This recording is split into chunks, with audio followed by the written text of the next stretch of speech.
Today I'm doing a virtual tour of Lakeville, Minnesota.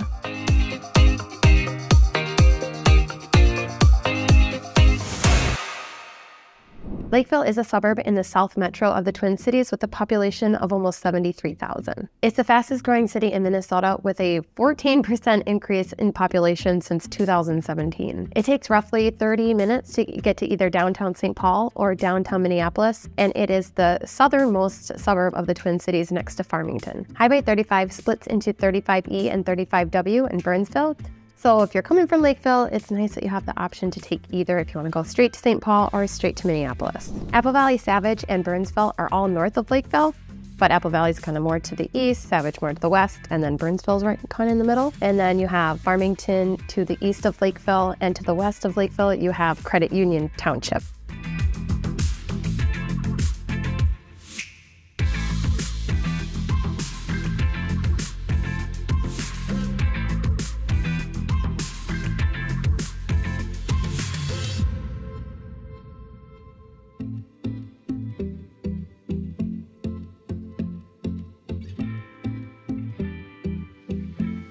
Lakeville, like many other suburbs in the South Metro, has pretty much any convenience you need. Target, Walmart, Fleet Farm, tons of grocery stores like Hy-Vee, Aldi, and there's actually 3 Cub Foods spread throughout Lakeville. Lakeville has a really cute downtown area too, and it has a variety of shops and a brewery.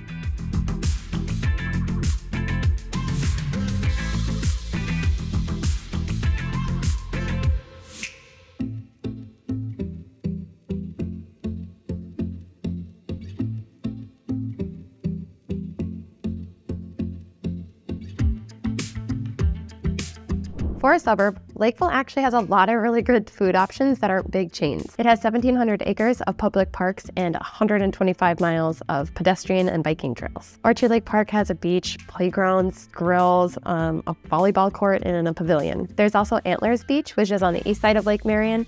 That has similar amenities too. Casperson Park is probably my favorite.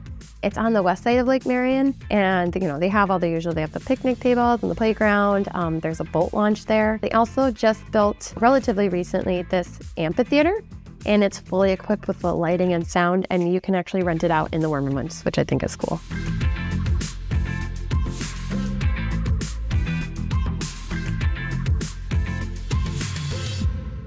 Lakeville really likes their community events, and one that they have every year is called Prag.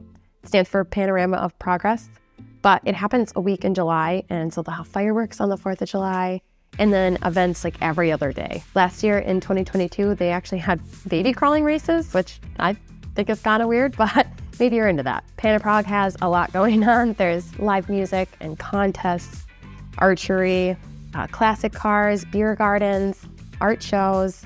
I mean, it's like essentially like a little mini state fair in Lakeville. Phil Art Center is throwing its first downtown art crawl. I don't know if it's going to be as big as Prag, but I know there's going to be live music and food, and I'm super excited to check it out.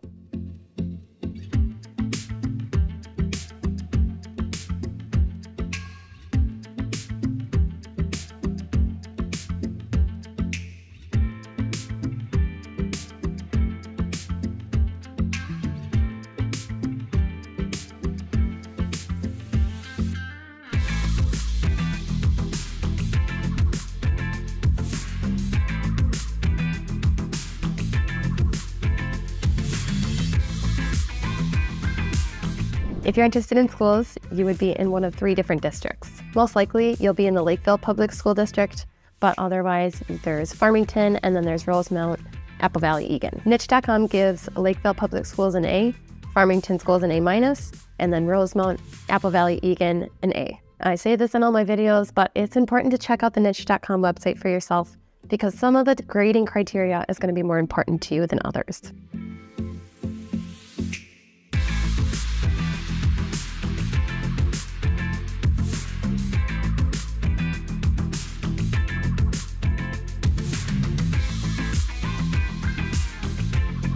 Most of the homes in Lakeville were built in 1990 or later, so you're definitely going to find a lot more newer homes in Lakeville than you would, say, in Minneapolis or St. Paul. The median home price in Lakeville is $485,000, while the Twin Cities median is $365,000. So it's definitely on the more expensive side. If you're looking for a new build, you definitely won't have an issue finding one in Lakeville or it's the neighboring suburb in Farmington. There's the Galway's developments being built over there. There's a really beautiful development over in Lakeville. It's called Brandtjen Farms. I think that's how you say it, but I really have no idea. But it's super beautiful over there. Tons of luxury homes, and it has this reservoir right in the center and its own extensive park system, trail system. And I mean, it has like a swimming pool and exercise facilities, really beautiful area. I would say it's definitely possible to find a home in Lakeville in the low to mid 300s, but I would just go in with the expectation of paying closer to 4.